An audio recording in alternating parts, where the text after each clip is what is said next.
C'est vrai que le fait d'avoir cité à un moment, enfin que lui-même parle d'un député, je cite, de droite, qui lui aurait apporté ces informations et cette confirmation de viol de la Constitution était effectivement assez grave. Oui, après, bon, Marco Mouli, voilà, c'est Marco Mouli. En Platon, on lui dit souvent où est-ce que tu vas chercher toutes ces bêtises. Donc c'est vrai que voilà, ils ont fait un documentaire Netflix sur lui qui a cartonné, mais voilà, on essaie de le contrecarrer en plateau. Après, sachez que quand il vient, on essaie d'arrêter tout de suite quand il veut dire des bêtises.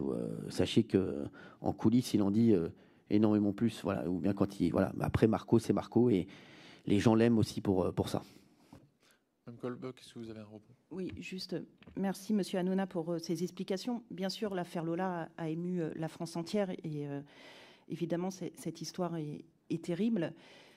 Mais pensez-vous pas que de déborder et de donner comme ça son avis, vous dites que vous êtes une chaîne et vous l'êtes, une chaîne très populaire, une émission très populaire et vous-même très populaire.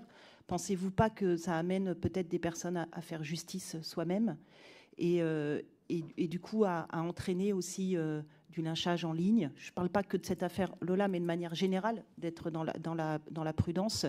Et notamment, on voit beaucoup sur les réseaux sociaux, parce que ça a des répercussions sur les réseaux sociaux, vos interventions. Voilà, du tribunal populaire, du lynchage, de la haine en ligne. Et que du coup, ça, tous ici, et je pense vous aussi, on aimerait en sortir.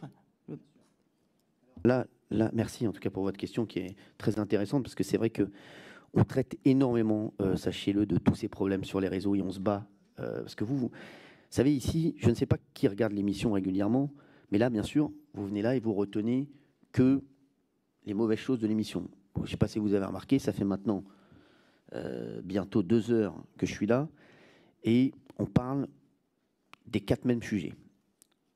Donc, tous les jours, sachez-le, on fait énormément de choses pour le lynchage en ligne, pour le harcèlement sur les réseaux sociaux. J'ai fait une émission spéciale sur le harcèlement scolaire. J'ai été le premier, madame, à faire des émissions spéciales sur le harcèlement scolaire, on pourrait vérifier. Et le harcèlement sur les réseaux sociaux, j'ai reçu un nombre de témoins incroyable, parce que vous avez raison, c'est un fléau vraiment qu'il faut absolument juguler. Sur l'affaire Lola, comme je vous l'ai dit, bien sûr, j'ai appelé et j'appelle tous les jours à ne pas se faire justice soi-même. Je dis toujours, la justice, elle est ce qu'elle est, mais aujourd'hui, il faut qu'on se raccroche à elle. Et on ne peut pas se faire justice soi-même parce que je dis souvent aux téléspectateurs, c'est sur vous que ça va retomber. Et sachez-le que je le dis pratiquement tous les jours parce que moi aussi, et quand je vois des téléspectateurs, ils me disent à chaque fois, la première chose qu'ils me disent, Monsieur Hanouna, on marche sur la tête.